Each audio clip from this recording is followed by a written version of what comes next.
പ്രകൃതിയുടെ കാവലാൾ, കാരിരുമ്പിൻ്റെ കരുത്ത്, കണ്ടാൽ സൗമ്യം, കരിമ്പാറക്കുട്ടങ്ങളെ സ്വപ്നഭൂമിയാക്കി മാറ്റിയ ധീരവനിത, മണ്ണിനോട് മല്ലിടുന്ന ഝാൻസി റാണി, ഇങ്ങനെ വിശേഷണങ്ങൾ പലവക. ഇതിൽ ഒന്നിനോടും ഒട്ടും താല്പര്യമില്ലാത്ത പ്രകൃതമാണ്. അവിടെ ഒരു ദൈവികത തൊട്ടറിയാം. അതാണ് ഈ ജൈവഭൂമി അഥവാ മാരുതി ഗാർഡൻസ്.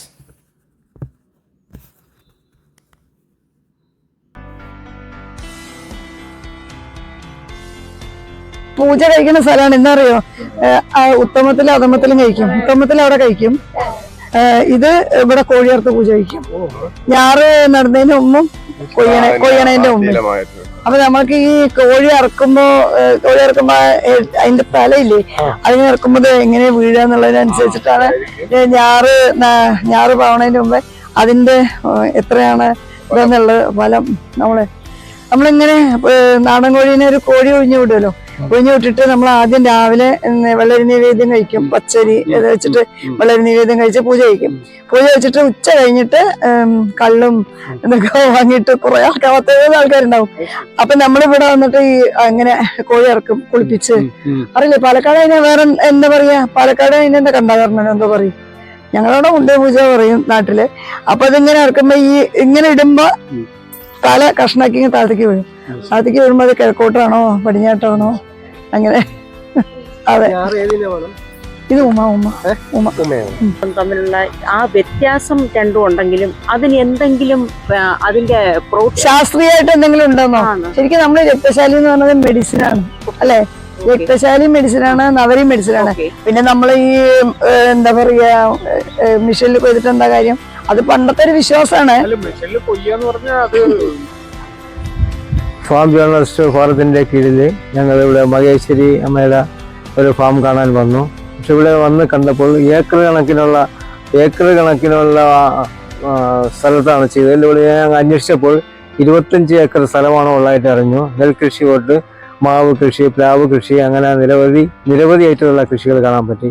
അതിലുപരി എനിക്ക് ഏറ്റവും കൂടുതൽ തോന്നി വെച്ചാൽ അത്രയും പാറ ഉള്ള സ്ഥലമാണ്. അതിനെല്ലാം വെട്ടി മാറ്റിയൊക്കെ ചെയ്തെടുത്ത് നല്ല രീതിയിൽ ചെയ്യുന്ന കുറച്ച് ഉപജീവനത്തിനായിട്ട് ചെയ്യുന്ന കുറച്ച് ജോലിക്കാർ ഇവിടെ ഉണ്ട്. ഞങ്ങളിവിടെ രാവിലെ വന്നിറങ്ങി തന്നെ ഒരു രാവിലെ വന്ന കാപ്പി സൽക്കാരം തന്നെ ഞങ്ങൾക്ക് ഒരിക്കലും മറക്കാൻ പറ്റാത്ത വിധത്തിലായിരുന്നു. അതായത് എല്ലാവരും ഉറക്കം കഴിഞ്ഞ് ക്ഷീണിച്ച് വന്നപ്പം കിട്ടിയ ഒരു ആഹാരം അത് നമുക്ക് പറഞ്ഞറിയിക്കാൻ പറ്റാത്തൊരു കാര്യമായിരുന്നു. എല്ലാവരും നല്ല ആത്മാർത്ഥതയിൽ വന്നു. അതിനോടൊപ്പം ഞങ്ങൾക്കോടൊപ്പം തന്നെ മഹേശ്വരി അമ്മയും ഈ പറമ്പെല്ലാം ചുറ്റിക്കറങ്ങി ഞങ്ങൾക്കെല്ലാം പറഞ്ഞ് മനസ്സിലാക്കി തരാൻ ഉള്ള ഒരു സന്മനസ് അവർക്ക് തോന്നി. അതൊക്കെയാണ് ഒരു ശരിക്കും പറഞ്ഞാൽ ജൈവ കർഷക അല്ലെങ്കിൽ ഒരു ജൈവ കർഷകനുള്ള എല്ലാ ഒരു ഒത്തുചേരലും അവരുടെ ആ മേളത്തിന്റെ ഭാഗത്തു നിന്ന് ഉണ്ടായി എന്നുള്ളതിൽ ഞങ്ങൾക്ക് ഒരിക്കലും മറക്കാൻ പറ്റാത്തൊരു അനുഭവമാണ്. ഇവിടെ വന്നു പല ആൾക്കാരായിട്ട് പരിചയപ്പെടാനും പറ്റി. പല ബാച്ചുകളായിട്ട് ഇവിടെ ഈ തോട്ടം സന്ദർശിക്കാൻ വരുന്നവരായിട്ടെല്ലാം പരിചയപ്പെടാൻ സാധിച്ചു. അതിൽ ഏറ്റവും ജീവിതത്തിൽ ഒരിക്കലും മറക്കാൻ പറ്റാത്ത ഒരു അനുഭവമായി എനിക്ക് പറയാനുള്ളത് എന്നുള്ള രീതിയാണ് എനിക്കിതിൽ ഇപ്പോഴത്തെ അനുഭവത്തിൽ പറയാനുള്ളത്. മണ്ണിന് കുളിർമയേകി നോക്കത്താ ദൂരത്തെ നെൽപ്പാടം, വരമ്പത്ത് പല വർണ്ണങ്ങളിലും പൂച്ചെടികൾ നിരനിരയായി നെൽച്ചെടികൾക്ക് കാവലായി കീടങ്ങളിൽ നിന്നും സുരക്ഷയേകി നിൽപ്പുണ്ട്.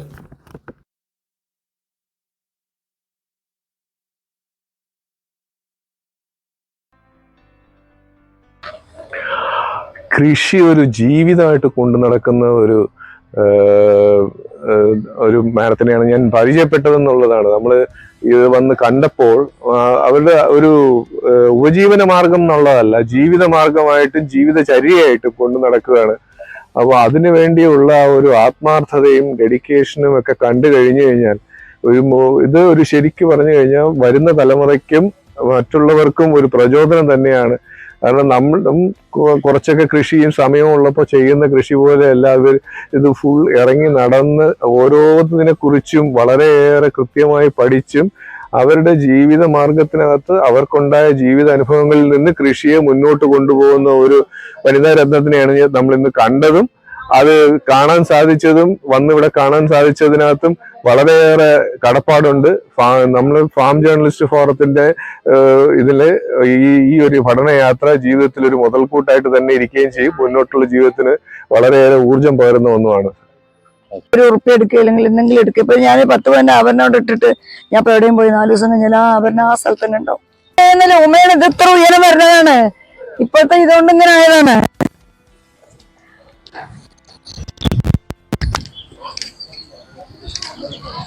എൻ്റെ പേര് അനി, ഭുവനേശ്വരമ്മയുടെ ചെറിയ മോനാണ്. മാത്രമാണ് ചെയ്തിരിക്കുന്നത്. അല്ലെങ്കിൽ രക്തസാലി, AST, ബിരിയാണി റൈസ്, ജീരകസാല അതാണ് ചെയ്തുകൊണ്ടിരുന്നത്. മട്ടയ റൈസിന് നമുക്ക് നല്ല ഓർഡർ ഉണ്ട്. ഇടിയപ്പം, പുട്ടുപൊടി ഇതെല്ലാം ഇതുപോലെ തന്നെ അവില് ഇതെല്ലാം പ്രിപ്പയർ ചെയ്യുന്നത് ഈ മട്ട റൈസിലാണ്. നല്ല ഓർഡറിലുണ്ട്. മട്ടയാണ് ഈ പ്രാവശ്യം കൂടുതൽ ചെയ്തിരിക്കുന്നത്. ഇതിനോട് പാടത്തിനോട് സൈഡായിട്ട് ഫുൾ മാവും തോട്ടമുണ്ട്. അതിൽ കുറേ വെറൈറ്റി മാവ് വന്നുണ്ട്. ബംഗനപ്പള്ളി, സിന്ദൂര, അൽഫോൺസ, പ്രിയൂർ, ഗുദാദാത്ത്, അങ്ങനെ കുറേ വെറൈറ്റി മാങ്ങകളാണ്. അല്ലാതെ നമുക്ക് മാങ്ങയാണ് കൂടുതലും. മാർക്കറ്റിംഗ് സീസണിൽ നല്ല ഒരു ആദായം കിട്ടുന്ന ഒരു ഇതാണ്. നെല്ലിനോടൊപ്പം തന്നെ മാങ്ങ നമുക്ക് നല്ലൊരു ആദായമാണ്. ഇത്ര ഒരു മിനിറ്റ് ഞാൻ പറഞ്ഞുതരാം. മറ്റുള്ള പ്രാണികളെ അറ്റാക്ക് ചെയ്യാതിരിക്കാൻ വേണ്ടിയിട്ടും ഈ ചെണ്ടുമല്ലി എന്ന് പറയുന്ന മല്ലിക ചെടികൾ വെച്ച് പറഞ്ഞാൽ ഇതിന് നല്ലൊരു പ്രൊട്ടക്ഷനും കൂടിയാണ്. പിന്നെ ഈ നിത്യകല്യാണി ഇതെല്ലാം സൈഡ് വെച്ച് പിടിപ്പിക്കാറുണ്ട്. പുരസ്കാരങ്ങൾക്ക് പുറകെ പോകാറില്ല, അത് തേടിയെത്തുകയാണ് പതിവ്. ഏറ്റവും അടുത്ത കാലത്ത് ഫാം ജേർണലിസ്റ്റ് ഫോറം ഏർപ്പെടുത്തിയ ആർഹേലി ഫാം ജേർണലിസ്റ്റ് ഫോറം പുരസ്കാരം ലഭിച്ചു. അതിനെ തുടർന്ന് കേരള സർക്കാരിൻ്റെ 2024 കേരള പ്രഭ അംഗീകാരവും തേടിയെത്തി. 2022 മലയാള മനോരമ കർഷകശ്രീ ലഭിച്ചതോടെയാണ് മാലോകർ ശ്രദ്ധാകേന്ദ്രമാക്കിയത്. ചുവരുകളെല്ലാം തന്നെ പുരസ്കാര ഫലകങ്ങളാൽ അലങ്കൃതമാണ്.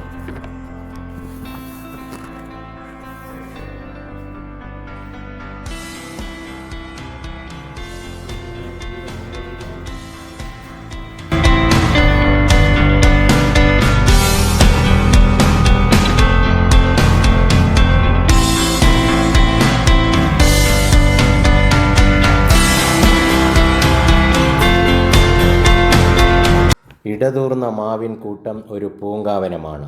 ഇപ്രാവശ്യം പൂവിടൽ അത്രയ്ക്ക് മെച്ചപ്പെട്ടിട്ടില്ല. വാഴത്തോട്ടങ്ങൾ നാടൻ വാഴകൾ തളിരിട്ട് വളരുന്നതേയുള്ളൂ. മഞ്ഞൾ വിളവെടുപ്പായി. കറിവേപ്പില മണ്ണിന് സുഗന്ധം പരത്തി മന്ദമാരുതനിൽ ആടിയുലയുന്നുണ്ട്. ഇപ്പോൾ ഇതിന് വൻ ഡിമാൻഡാണുള്ളത്. പച്ചക്കറികൾ സാന്നിധ്യം അറിയിച്ചു വരുന്നതേയുള്ളൂ.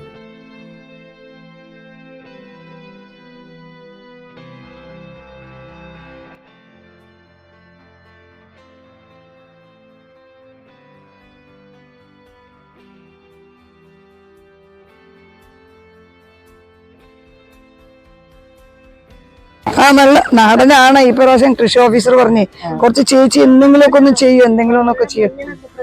ആ പ്രതിഭ കുറച്ചുണ്ട്, അവിടെ ഇവിടെ ഒക്കെ കുറച്ചുണ്ട്. ഇതൊന്നല്ല, ഇതൊക്കെ നാടനാണ്.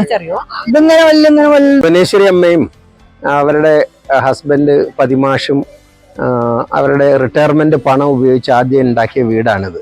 അപ്പൊ ഈ കൃഷിക്ക് തീരെ അനുയോജ്യമല്ലാത്തൊരു കാലാവസ്ഥയും മണ്ണുമായിരുന്നു നമ്മുടെ ഈ പ്രദേശത്തുണ്ടായിരുന്നത്. പിന്നെ കൃഷിയുടെ ആദ്യത്തെ സന്ദേശം പുള്ളിക്കാരിക്ക് കിട്ടുന്നത് ഈ പലേക്കർജിയുടെ ക്ലാസ്സിലാണ്. പഠനത്തിന്റെ വെളിച്ചത്തിലാണ് നമ്മുടെ ജീവാമൃതം, ബീജാമൃതം ഒക്കെ കൃഷിയിലേക്ക് കൊണ്ടുവരുന്നതും ജൈവ കൃഷിയിലേക്ക് ഭുവനേശ്വരമ്മ മാറാനിടയാകുന്നു. അപ്പോൾ ജൈവ കൃഷിയുടെ ആദ്യ ഘട്ടമായിട്ട് ചെയ്തത് ഇവിടെ മുഴുവൻ ശീമക്കൊന്ന വെച്ച് പിടിപ്പിച്ചു. വെച്ചിട്ട് ആയിരക്കണക്കിന് ശീമക്കൊന്ന വളർത്തിയ ഒരു പറമ്പായിരുന്നു ഇത്. അതിൻ്റെ മുഴുവൻ കൊമ്പ് മഴക്കാലത്തിന് തൊട്ട് മുന്നേ തന്നെ മണ്ണിളക്കിയിട്ട് ഈ ശീമക്കൊന്നയുടെ കൊമ്പ് വെട്ടിയിട്ട് പൊതയിടും.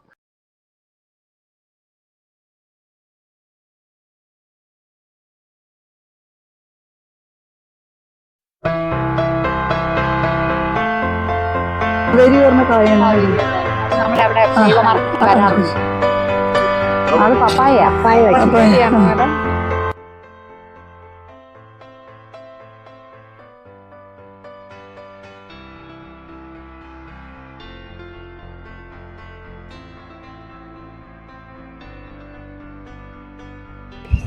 ഇപ്പോൾ ഈ കാഴ്ച കണ്ടിട്ട് നമ്മൾ വളരെയധികം മനോഹരമായിട്ടുള്ള അറിവാണ് നമുക്ക് കിട്ടുന്നത്.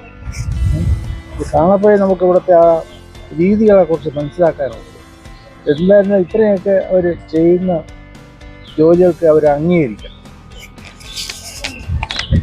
രാസവളമോ കീടനാശിനികളോ ഒന്നും ഉപയോഗിക്കാതെ ഈ പ്രകൃതിയിൽ നിന്നുള്ള വസ്തുക്കളെ മാത്രം ഉപയോഗിച്ചുകൊണ്ടാണ് ഇങ്ങനെ ഈ തരിശായിട്ട് കിടന്ന ഭൂമിയെ അവരിങ്ങനെ പിന്നെ വിളയിക്കുന്ന ഒരു സ്ഥലമായിട്ട് ഒരു കൃഷിയിടമായിട്ട് മാറ്റി എടുത്തിരിക്കുന്നത്.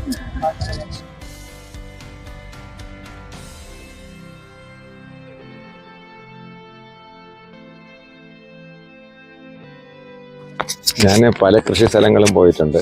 ഇവിടെ മഹേശ്വരി അമ്മ നല്ല രീതിക്ക് തന്നെ ചെയ്യുന്നുണ്ട്. എത്രയോ തരിശ് ഭൂമിയെ വൃത്തിയാക്കി വെള്ളമില്ലാത്ത സ്ഥലത്ത് കുഴൽക്കിണറുകളും മറ്റും പഴിച്ചു ഇവിടെ ആൾക്കാർക്ക് ഇഷ്ടംപോലെ ജൈവ സാധനങ്ങൾ ഉണ്ടാക്കി കൊടുക്കുന്നു. അതുകൊണ്ട് എനിക്ക് വലിയ സന്തോഷം തോന്നുന്നു. ഇത് ഒരു സ്വപ്നഭൂമിയാണ്. കാരണം എന്ന് പറഞ്ഞാൽ ഞാൻ പലയിടത്തും പോയിട്ടുണ്ട്. പക്ഷെ ഇത്രയും നല്ല ഒരു മനോഹരമായ സ്ഥലം ആയി മാറിയിരിക്കുന്നത്. നേരത്തെ ഇത് വെറും മരുഭൂമിയിൽ കിടക്കുന്ന സ്ഥലമാണ്. ഇന്ന് അത്ഭുതമായത് സ്വപ്നഭൂമി എന്ന് കണ്ണുടച്ച് പറയാം. അത്ര നല്ല മനോഹരമായ ഒരു സ്ഥലമായി മാറി. അത്ഭുതം തന്നെയാണ്. വെറും പാറയായിരുന്ന സ്ഥലമാണ് ഇതെല്ലാം. പാറയെല്ലാം അതിൻ്റെ പുറത്ത് വലിയ ടിപ്പർ JCB കൊണ്ടുവന്ന് പാറ മാറ്റി അവിടെ എല്ലാം മണ്ണ് കൊണ്ടുവന്ന് ഒറ്റ പാറ പോലും ഇന്ന് കാണാനില്ല. ചില ഭാഗങ്ങൾ നമ്മൾ തോണ്ടി നോക്കിയ പാറ കാണാം. അത്ര മനോഹരമായ കൃഷിപ്പാടം, കൃഷി തെങ്ങും എല്ലാം ഇല്ലാത്ത ഒരു ചെടിയും ഇവിടെ ഇല്ല. വെളുത്തുള്ളി അതുപോലെ വെളുത്തുള്ളി ഗോമൂത്രം ഇതെല്ലാം പാടെ കലക്കി വെച്ചിട്ട് സ്പ്രേ ചെയ്ത് കഴിഞ്ഞാൽ കീടനാശിനിക്ക് നല്ലൊരു ഇതാണ്. കീടങ്ങൾ ഒഴിവായി പോകും. ഞങ്ങളിവിടെ കുളിക്കുന്ന കൊള്ളാണേ. മീനുണ്ട്. അത് നമ്മളിവിടെ കുളിക്കുന്ന കൊള്ളാണ്. പക്ഷെ ആ 2017 ഫ്ലഡിൽ ഇതെങ്ങനെ ഇരുന്നു. പിന്നെ നമ്മളത് ശരിയാക്കിയില്ല. ഇനി അതിന്റെ രക്ഷകൾ ചിലവൊന്നും പറ്റില്ല. ഈ ഫാം ഇന്ന് സന്ദർശിക്കാൻ കഴിഞ്ഞത് വളരെ ഭാഗ്യമായിട്ടാണ് ഞാൻ കരുതുന്നത്. ഇത് വന്നില്ലായിരുന്നെങ്കിൽ ഒരു വലിയ നഷ്ടമായി പോയേനെ. വരാത്തവർക്ക് അതൊരു ഭീകരമായ നഷ്ടം തന്നെയാണ്. നമ്മുടെ കൂടെ 2-3 പേര് വരാതിരിപ്പുണ്ട്. അവർക്ക് ഒരു വലിയ നഷ്ടമായിട്ടാണ് എനിക്ക് തോന്നുന്നത്.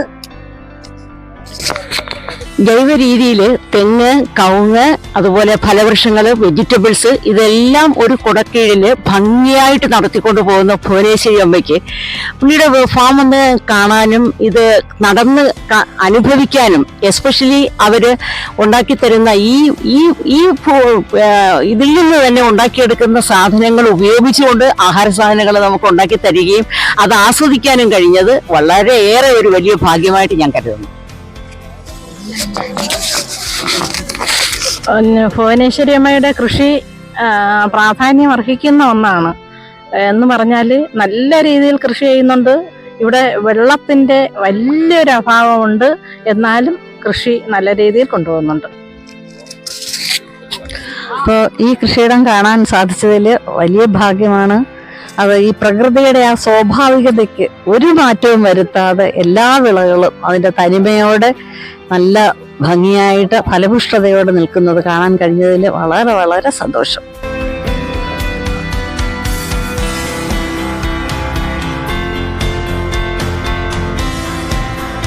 കഴിഞ്ഞതിന് ശേഷം ഈ പശുക്കളുടെ ചാണകവും ഗോമൂത്രവും ഒക്കെ ഉപയോഗിച്ചുണ്ടാക്കിയ ഈ നമ്മുടെ പഞ്ചഗവ്യം, പിന്നെ ജീവാമൃതം, ബീജാമൃതം ഇതെല്ലാം മണ്ണിൽ യഥേഷ്ടം കൊടുത്ത് ഇത് ഉഴുതുമറിക്കുന്ന ഒരു കാര്യമായിരുന്നു ചെയ്തിരുന്നത്.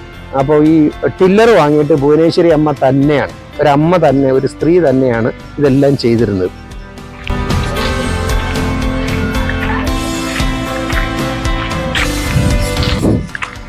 ഈ അമ്മയെല്ലാം ഇവിടുത്തെ ഒരുപാട് രോഗികളെ ശുശ്രൂഷിക്കാനും ഇവിടെ ആൾക്കാരെ കൊണ്ടുപോയി താമസിപ്പിച്ച് അവരുടെ ശുശ്രൂഷകളൊക്കെ ചെയ്തിരുന്ന വീടാണിത്. ഇവിടെ മനോരോഗികൾ വന്ന് താമസിക്കുമായിരുന്നു. അതേപോലെ തന്നെ ഈ ഇടുപ്പിന് താഴെ തളർച്ച ആയിപ്പോയ പാരാപ്ലീജിയ രോഗികളെ ഇവിടെ കൊണ്ടുവന്ന് താമസിച്ച് ശുശ്രൂഷിക്കുമായിരുന്നു. ഒക്കെ അവരുടെ വരുമാനത്തിൻ്റെ നല്ലൊരു പങ്കും ഈ മക്കളെ പഠിപ്പിക്കാനും ഈ ആളുകളെ അഗതികളെ സഹായിക്കാനും ഒക്കെ ആയിട്ടാണ് ഉപയോഗിച്ചിരുന്നത്. അപ്പോൾ അത്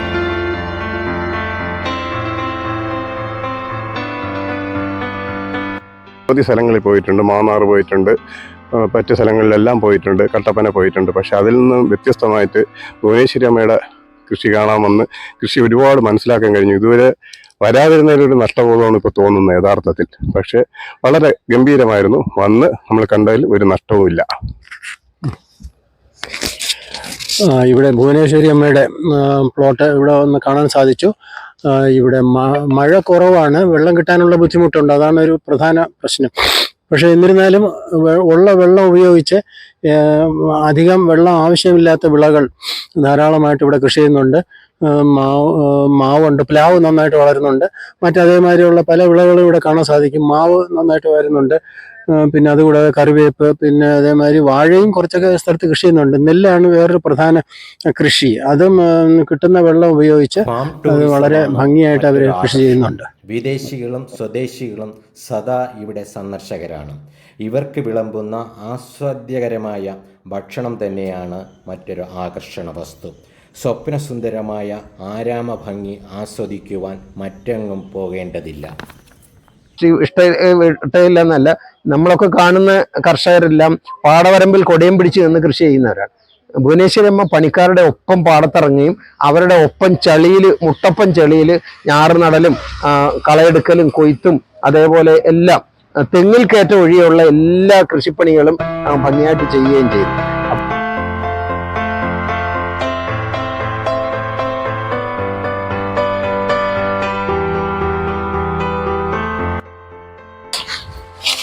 അത് ഇന്നലെ ഇട്ടതാണ്. ഇയാളെന്തോ ഇളനീര് ജ്യൂസ് ഉണ്ടാക്കും. എവിടെ പോയി 11 മണിക്ക് ഉണ്ടാക്കണം പറഞ്ഞിട്ട് തേങ്ങ തന്നു.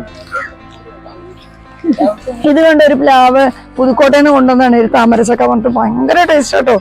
ഭയങ്കര ടേസ്റ്റ് കൊണ്ട് ഭയങ്കര ടേസ്റ്റ്. ഞാൻ ഈ ഗീറിനെ വാങ്ങിക്കാൻ പോയപ്പോ അവിടുന്ന് കൊണ്ടുവന്നാണ്. ഇപ്പൊ അത് നല്ലോണം ഇവിടെ ഉണ്ടായി.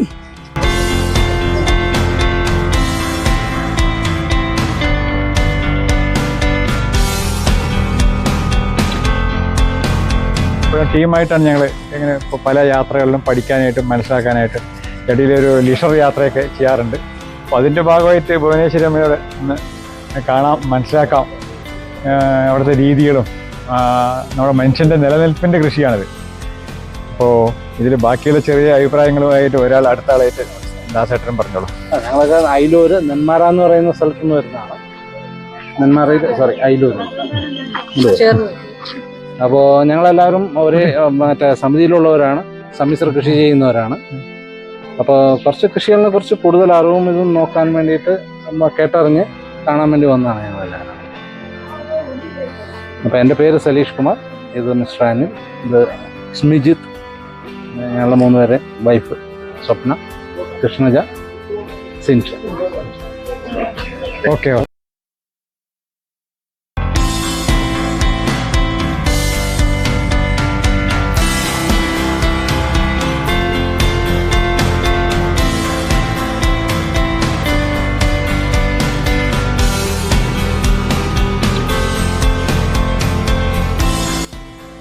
വലിയ പ്രധാനപ്പെട്ട ഒരു കാര്യം, മണ്ണല്ല ഇവിടെ വെറും പാഴായി കിടക്കുന്ന മരുഭൂമിയിലാണ് ഇത് കൃഷി ചെയ്തതെന്നുള്ളതാണ്. വളരെ ഫർട്ടൈലായിട്ടുള്ള ഒരു സ്ഥലത്താണ് ചെയ്യുന്നതെങ്കിൽ നമ്മളത് സ്വാഭാവികമെന്ന് പറയാം. ഇത് ഭുവനേശ്വരി അമ്മയുടെ വിയർപ്പ് തുള്ളികളാണ് ഓരോ ചെടിയുടെ ചുവട്ടിലും നനവായിട്ട് വീണിട്ടുള്ളത്. ഇപ്പൊ